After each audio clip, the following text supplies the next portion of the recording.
सवाल था कि जन्नत में किस मजहब के लोग दाखिल किए जाएंगे, यहूदी, ईसाई या फिर मुसलमान।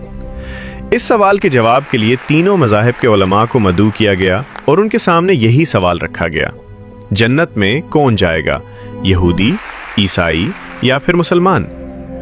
मुसलमानों की तरफ से इमाम मोहम्मद उबैदा ने खड़े होकर ऐसा मुदल्लल जवाब दिया कि महफिल में बैठे तमाम नाकदीन के साथ ईसाई पादरी और यहूदी रब्बी अपना सा मुंह लेकर रह गए और बगैर कोई जवाब दिए खामोशी से उठकर चले गए।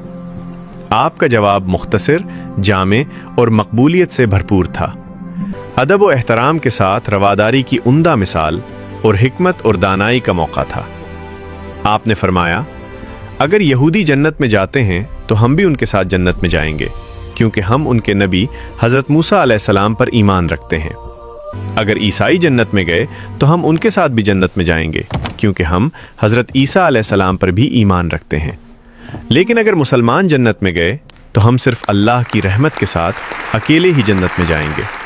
हमारे साथ कोई यहूदी या ईसाई नहीं जाएगा, क्योंकि ये दोनों ही हमारे नबी हज़रत मोहम्मद सल्लल्लाहु अलैहि वसल्लम पर ईमान नहीं रखते।